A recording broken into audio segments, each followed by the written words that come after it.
beloved, Boss Mike Cervera. Korte Suprema, sina Vice President Sara Duterte, Attorney Israelito Torion at iba pa sa inihaing motion for reconsideration ng Kamara na Kita nyo, BP Sara at iba pa pinakokomento ng Korte Suprema sa motion ng Kamara sa impeachment. Mga kababayan ko, hindi na ho ito inintay. Oo, ang ginawa ng Senado, itinuloy-tuloy na nila yung gusto. O, kita nyo mga kababayan ko, pagka pabor kay Buday, ay sige na, okay na yan. Kapag ka hindi ka paboran mga kababayan, baliwala yan. Hindi nyo na ginalang yung Korte Suprema, hindi nyo man lang hinintay sila na magdesisyon sana. Karapatan din naman ng Kongreso na umapila. Pero bakit ganun? Hindi nyo man lang hinintay. Yun po yung pinapaliwanag ni Risa. Hintayin nyo man lang sana ito. Itong apila ng Kamara. Wala. Mga kababayan, wala. Oo. Nga. Oo. Diba? Speculate mo kung anong magiging boto. Sabi, ang tanong ni Tito Sen, yan nga. Tama ito. Ang tanong ni Tito Sen kay Marco Beta tuloy. Boss Mike, speculate mo kung ano magiging boto? Yan lang nga eh. Sinisigurado, hindi lang ini-speculate. Sinisigurado niya na yung boto. Para bang alam niya na kung ano iboboto ng mga hurado sa Korte Suprema? Di po ba? Grabe no, ang tindi talagang panloloko sa bayan ito. Tuloy. Nagpapabaligtad sa ipinalabas na impeachment ruling ng kataas-taasang hukuman. Sa kautusan ng Supreme Court and Bank, inaatasan ng mga ito na magkomento sa loob ng hindi lalagpas ng 10 araw mula sa pagkatanggap ng abiso. Ayon sa Kita nyo, 10 araw lang, hindi na nila hinintay. Samantalang nung wala silang hihintayin mga kababayan, abay mga kababayan, nagtamad-tamaran. Saka nakakita ng ganyang mga kababayan ko, ganyang mga senador, eto lang eh. Pasimplihan nilang natin, mga kababayan. Pasimplihan na lang natin. Mga kababayan, halatang halata naman, di ba? Na mayroon talagang tinatago sila. May pinoprotektahan sila. Tama po ba mga kababayan? Kayo, mga kababayan, ako kasi sa opinion ko halatang halata ko. Akin lang ho ito, hindi ko kayo sinasama. Akin lang ho. Halatang halata mga kababayan. Yung pong pagprotekta nila. Yung pong kagustuhang i-absuelto si Sara. Yung po yung halatang halata eh. Di ba? Ang dami nyo pang moro-moro. Niloloko nyo lang yung tao. Di ba mga kababayan? Di ba? So ano pang aasahan nga naman natin dito? Wala na. Wala na. Ewan ko yung Kongreso. Kung anong plano nila dyan. Minsan kasi yung Kongreso din aga-agahan nyo naman. Para hindi kayo nababahiran, aga-agahan nyo, agahahan nyo! Sa kampo ng pangalawang Pangulo, tatalima sila sa kautusan ng kataas-taasang hukuman. Josera, tatalima daw sila sa kataas-taasang hukuman, eka! Naniniwala kayo dyan? Walang wala na. Eto, pasok! Mr. President, pareho ni na Senator Lacson at Senator Pangilinan, yung usapin ng tayo ba, Senate or Senate Impeachment Court ba? So this is a point of inquiry actually, a brief point of inquiry, Mr. President, related to the motions at bar now. The question presented to the body is related to an ongoing impeachment case which is within the jurisdiction of the impeachment court. Should we not first have the newly elected senators take their oaths as senator judges and convene as an impeachment court? I note, Mr. President, that the Supreme Court decision is not yet final. Yan. As colleagues have mentioned, a motion Kita nyo mga kababayan, hindi pa nga final din, di ba? Tuloy. for reconsideration has been filed by the House of Representatives. Yan. And the court itself Yan yung sinasabi ko mga kababayan, bakit hindi nyo hintayin? Tama naman si Rize. Hintayin man lang sana natin. Ina nyo. Diba? Totoo lang, kalma. Oo. Ayoko ang aga-aga no? Maging bad vibes tayo no? Good vibes lang tayo mga kababayan Good vibes lang tayo. Mga kababayan, ang linaw-linaw. Buti na lang nasa likod yung crush ko. Tuloy. the Supreme Court has given 10 days Oh. for the Vice President to comment. Diba? Mr. President, hindi po ba dapat pasumpain na muna Yan. ng presiding officer Oh. with us convened as an impeachment court yung mga bagong halal na senador para makapag-convene po tayo bilang impeachment court at i-treat Yun na nga Biruin nyo, hindi pa nakakapag, yung mga bago, mga kababayan, nirat-rat na nila kagad yung agenda nila. Nakalimutan pa nila, pati yung panunumpa nila. Diba? Saan kayo nakakita ng ganyan mga kababayan ko? Walastik. Matindi. Sobrang pagmamadali. as colleagues have mentioned, a motion for reconsideration has been filed by the House of Representatives, and the court itself, the Supreme Court, has given 10 days for the Vice President to comment. Mr. President, hindi Buti na lang nandito yung bumubuhay sa akin. Thank you naman boss sa allowance. May allowance ako araw-araw. Tuloy. po ba dapat pasumpain na muna ng presiding officer with us convened as an impeachment court? Kita nyo mga kababayan ko. Panumpain daw muna para makapag-umpisa na. Para mag-convene na sila. Para maumpisan na. Ni Risa, yung pong impeachment trial sana. At yun naman talaga dapat ang mangyari, di po ba? Kaso mga kababayan, wala Pang hot cocoa, Boss Mike. Hindi Pang maghapon ko na yan. Pang agahan, tanghalian, at apunan. Walang merienda. Tuloy. Yung mga bagong halal na senador para makapag-convene po tayo bilang impeachment court at i-treat yung mga motions at bar. Salamat po, Mr. President. Mga kababayan, alam nyo kapag ka may utak at wala no? O si Coco, ay si ano naman? Si Kiko, pasok. Ay, si ito. Maganda rin ito. Ako pansinin ho ninyo ito pansinin ho ninyo. Pansinin nyo maigi to kay Erwin. Nako. Nako. Pangulo, mga kapwa kong senador at sa sambayanang Pilipino. Bumoto po ako ng yes Dahil sa mosyón na sumasang-ayon sa desisyon ng Korte Suprema sa impeachment case laban kay Vice President Duterte.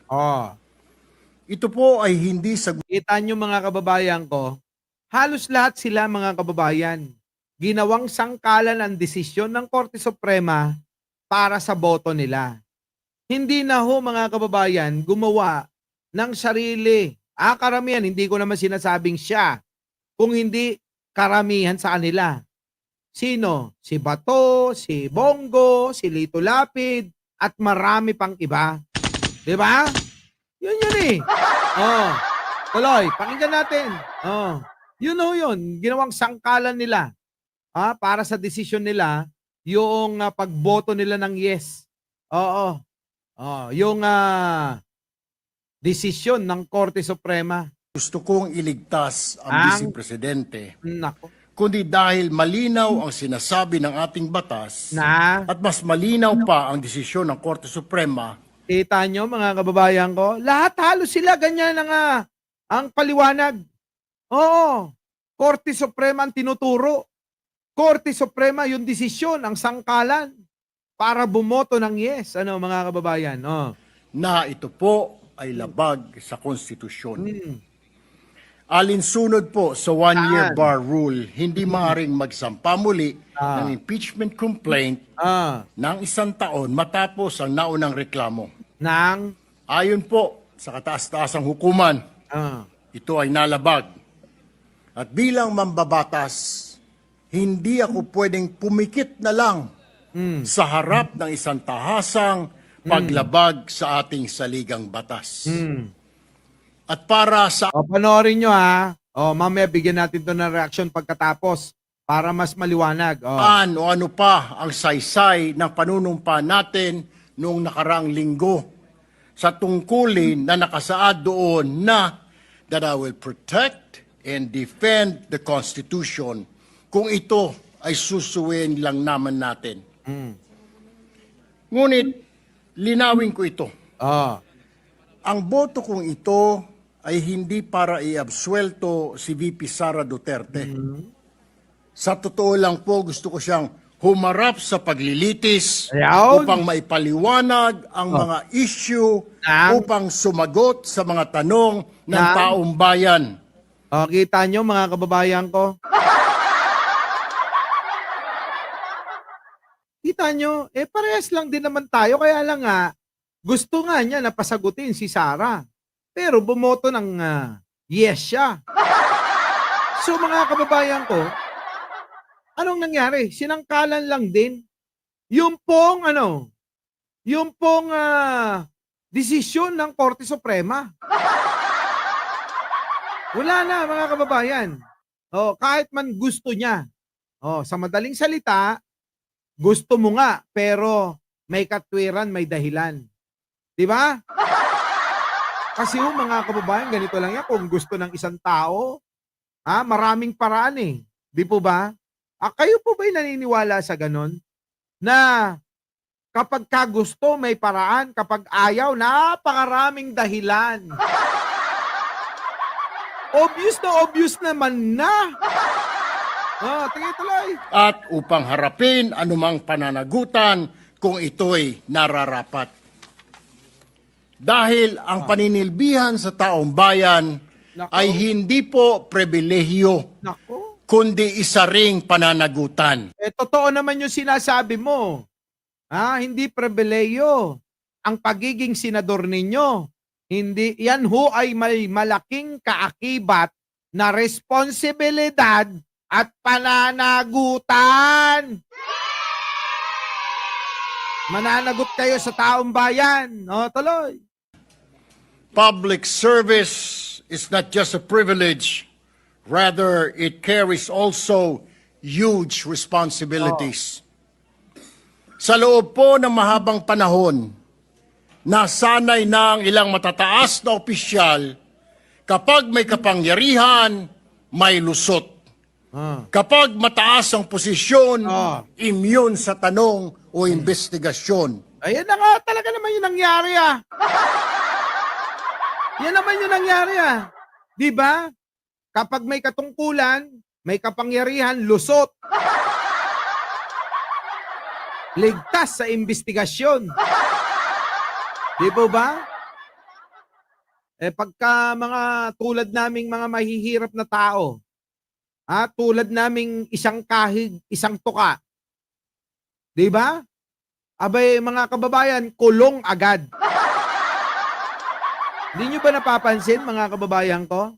Kapag makapangyarihan ka, kapag marami ka ng perang ninakaw, at kapag ikaw ay may posisyon, mga kababayan, napakahirap magpanagot. Pero kapag mahirap na katulad natin, isang kahig, isang tuka, mga kababayan, tandaan mo, wala pang 2 oras, nasa kulungan ka na. Di po ba? Di po ba? Tama na. Panahon nang baguhin ito. Okay na. Tama na para baguhin ito bumoto ka ng yes. Di po ba? Kung gusto nyo talagang baguhin yan, di dapat sana, bumoto ka ng no. Puro kayo mga ano eh. Ay, Diyos ko po. Kung tunay po na walang kasalanan si VP Duterte, dapat siya mismo ang manguna sa pagbubukas ng lahat ng dokumento, paggamit ng budget, at mga hakbangin niya bilang pangalawang Pangulo at kalihim ng DepEd. Ayaw nga magpaliwanag niyang... Di ba sabi na nga ni Sara, ayaw niyang magpaliwanag. Ayaw niya. Nung gusto ninyo, ayaw nga niya. Kahit pa sabihin yung dapat, ayaw nga eh. So anong tanging paraan? Di kayo na dapat ang nagbukas dyan. Uutusan nyo pa yung ayaw. Nagsabi na ngang, ayaw ko nga. Ayaw kong sagutin yan. Ayaw kong sagutin dahil hindi ko masasagot. Di ba mga kababayan? Diyos ko po. Walang dahilan para umiwas kung malinis po ang konsensya. Yung kung malinis, malinis ba ang konsensya ni Buday? Meron bang malinis ang konsensya na magnanakaw? Meron bang ganon?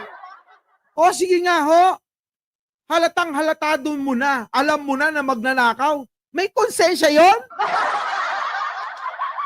Alam nyo namang wala ng konsensya yan? Diyos ko po. Oh. Ang boto kong yes ay hindi pagtatanggol sa kanya, kundi pagtatanggol sa legalidad ng proseso. Hindi po ito ang wakas. Kung may basihan at sa tamang panahon, hindi po ako magdadalawang isip na suportahan muli ang isang lehitimo at makatarungang impeachment. Dahil ang walang ya kayo. Anong pagkakaiba ng ngayon, bukas, isang buwan, isang taon? Anong pagkakaiba nun, mga kababayan? Wala nang pagkakaiba yun. Ito na nga yung tamang pagkakataon. Nandiyan na kayo. Dinaan nyo pa sa botohan. Diba? Diba mga kababayan? Ano ang pagkakaiba? Nandyan na sa harapan nila. Kung baga, wag naman sa babae na ihalin tulad. Kung baga sa palay, tutukain mo na lang eh. Ito naman to. Tutukain na lang mga kababayan. Gusto ipagpaliban pa. Kung baga sa babae yan, ayan nakahain na. 'Di ba? Lalantakan mo na lang. Tapos sasabihin mo, pwede bang mamaya bukas sa isang linggo, sa isang buwan, sa isang taon na lang? Panis na! Di ba? Panis na yan! Di ba mga kababayan? Panis na! Lang yan. Ay, naku, ewan ko sa mga ito. Our beloved Boss Mike Cervera.